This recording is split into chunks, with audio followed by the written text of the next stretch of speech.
その恩返ししようとしてもそういう方たちは一切物品的なことは取ってくださらない。そうしますとね、何が恩返しができるかって言ったら、やはりこういう過去にあったことを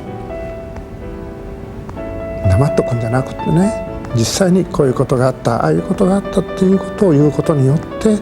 その恩返しが若干ながらもできやしないかっていうことで今やってるわけなんです。当時3歳だった山岡さんは爆心地から4キロ離れた自宅で被爆しました。原爆で両親を失い原爆孤児となった山岡さんは、戦後さまざまな逆境の中で力強く生き続けてきました。現在被爆体験証言者として戦争の恐ろしさ、核兵器、原爆の悲惨さを子どもたちに伝えています。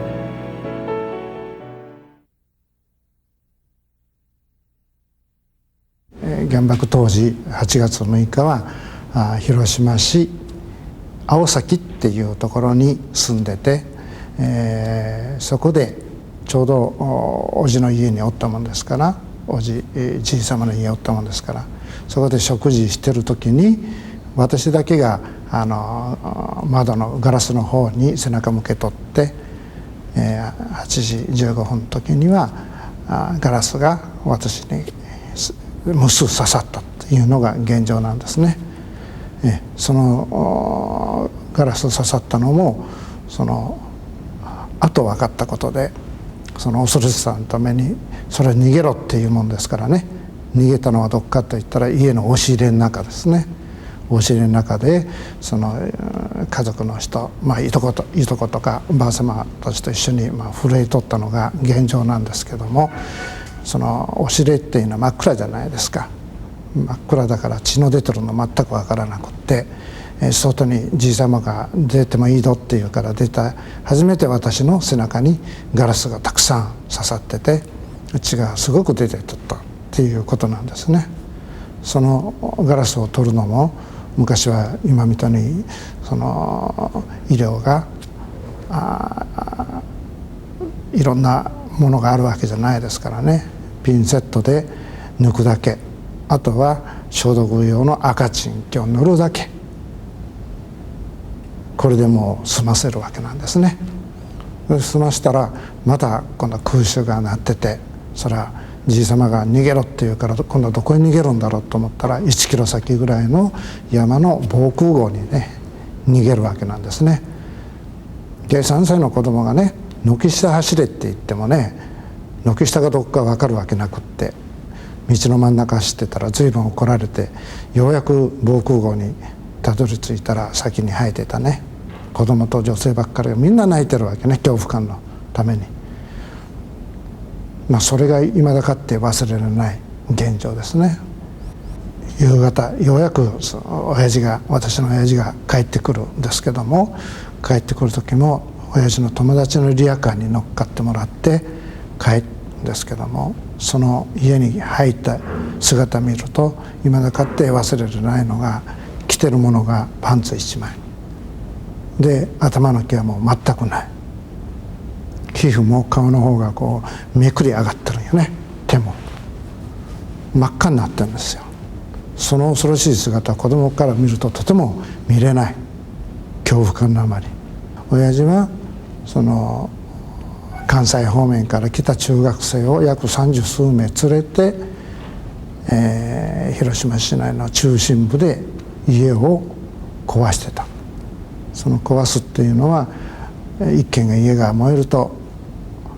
たくさんの家が燃えるでしょ。今みたいにその消防車がたくさんおるわけじゃないし、手作業でもって消すっていう時代ですからね。そういうことをしてたみたいですね。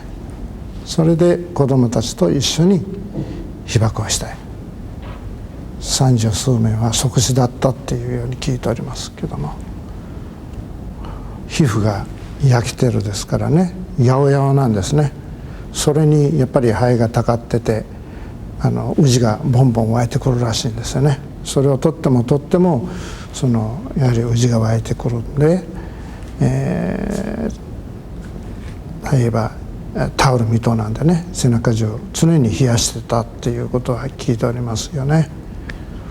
そのウジっていうのもその1匹2匹じゃないですからね、いっぺんにドーンと湧くみたいで、それがやはり家の中にいろいろ匂いがあったみたいで、その匂いも消すのも大変だというように聞いておりますけどもね。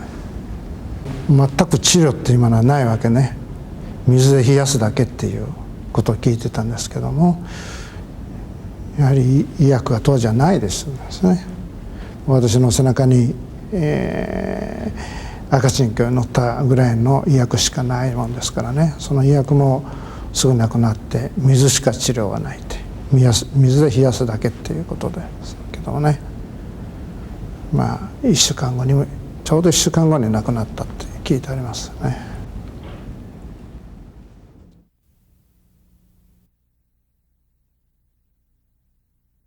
その後の生活はね、とっても皆さんが想像できない悲惨な生活しててね、8月6日に親父が被爆して1週間後に亡くなってね、じい様の家に預けられるんですけども、そこには子供さん孫さんもおりましてね、8人家族だったんですね。で、どちらかといえばやはり親のおらない私が一番何につけてもいらない子っていうことになってしまって、いろんなことに冷たい目で見られるというか、差別されるというか、そういうのがあったわけなんですけども、じいさまが亡くなってさらにそれが激しくなって、食べるものもいとこたちとは同じにならない。食事なんてもうまともに食べたことがない。常に家族のものが食べた後の残り物、そういう生活ですね。とにかく私は一子供として見ないわけなんですね。働き手の一人として見てるもんですから、家のことをしなくったらまず食事にありつけない。だから私の主食って言ったらさつまいもとかぼちゃとかね、ああいうもんなんですよ。でも抵抗すると食事がありつけないですからね。そういうものを隠したところへ行っては生のまま砂がついたまま食べていましたけどもね。昔だから食べるもんも豊富じゃないじゃないですか。で一人でも食べる人間がおるとやはり苦しかったんかなと思ってみたりね、こういう家庭もあるんだということなんですね。食べたいけども食べらせてもらえないと、みすみす栄養失調になっていくんだっていうことですよね。小学校上がにしても今みたいにね、着るもんもおしゃれにしていくわけじゃないし、私が言ったのは麦わら草履ね、帽子もなくって継ぎはぎのズボンで入学式を迎えたっていうのは今でも忘れることはできないですね。で担任の先生がそれを私が親がおらないことをよく知っててくれて、で1時間目授業が終わると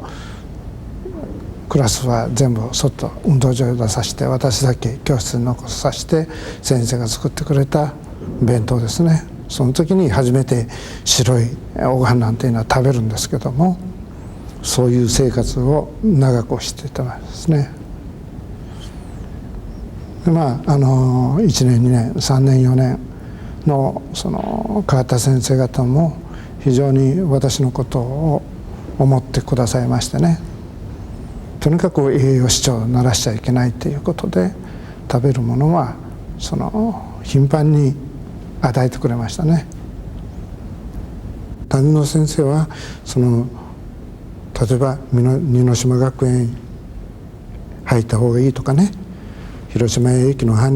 裏の方にある何々施設の学校に入った方がいいって私にも言うし家族にも言うんだけども、家族の人間おばばあ様なんていうのは拒否するわけなんですね。というのは、私がそこから抜け出すとその家のことをする人間がおらないわけなんです。例えば鶏をたくさん飼ってたからね、鶏の糞の始末とかいうのも1キロぐらい先の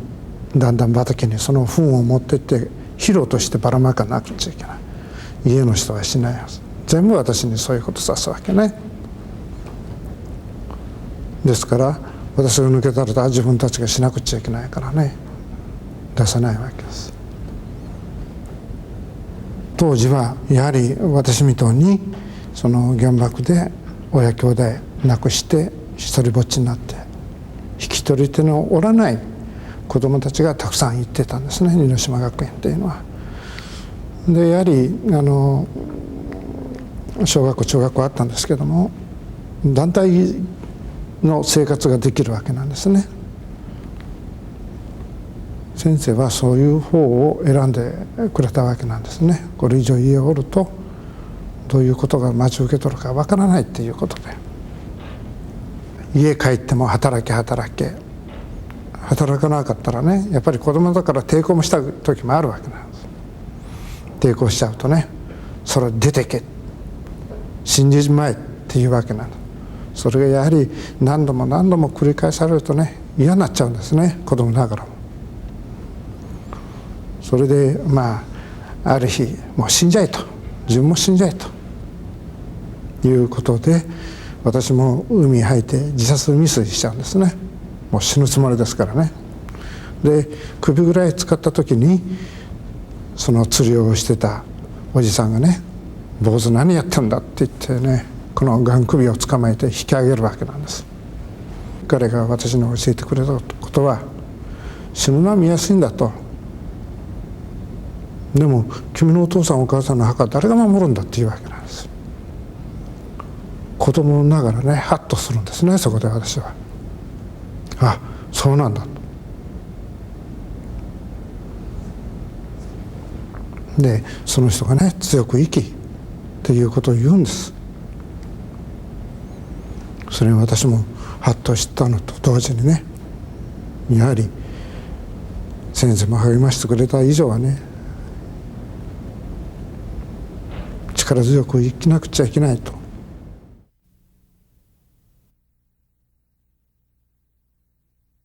3歳ぐらいで母親亡くするとあんまり覚えがないですね。母親の覚えっていうのは顔もわからない。寂しいね、確かに。だってね、子供の時にはね、その父親よりも母親の方をやはりその慕うっていうかね、親しみがあるじゃないですか。それがね、母さんって言って呼べないこの悲しさっていうのはね、それは未だかって頭から離れないですね。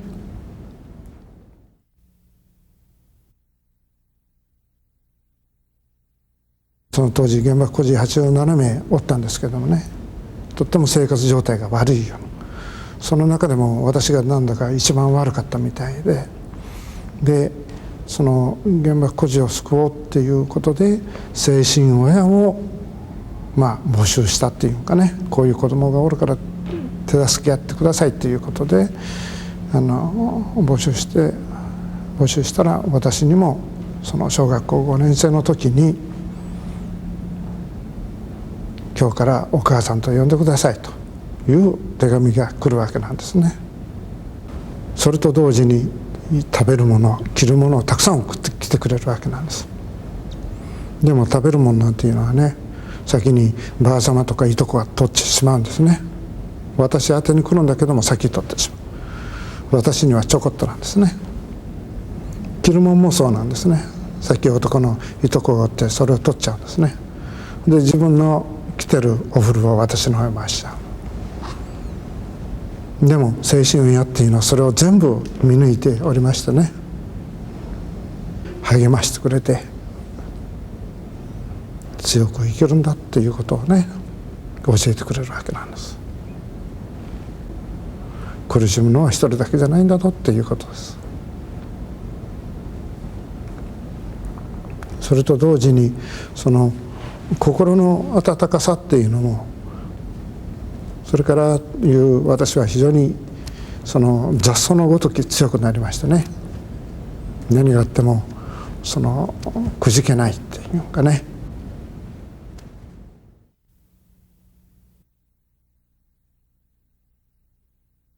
なぜ戦争しなくちゃいけなかったのかっていうことに私は思うわけね。でそのよく聞かれる話が、その原爆を脅したね、そのアメリカを憎むことをしないのかっていうことを聞かれますけどもね、私はその原爆を落としたことについてはね、憎まないと。それ以前になぜ日本が戦争しなくちゃいけないかっていうことの方をね、その憎む過程があるんだと。戦争することによってその原爆で私みたいな孤児もできるんじゃないかと。それだけ戦争っていうのは愚かなものなんですよね。なぜその殺し合いをしなくちゃいけないんだろうかということにつけて非常に私は疑問もするしね、その苦しみも感じるわけなんですね。戦争っていうことを非常にね憎むっていうか、その恥じらいっていうかね、悲しさっていうものを常に思う場面が多いですね。戦争しない方法って言ったら、お互いに理解し合う、話し合って理解するっていうことしかないと思うんですね。国は違ってても宗教は違っててもきっと分かってくる時代はあるだろうと思うわけなんですね。それをさてどうすればいいかっていうことになると、やはりこういうことがあったらこういう悲しみの方が多いんだよ、楽しいもの一つもないんだよっていうことをね、私は訴えてるんですね。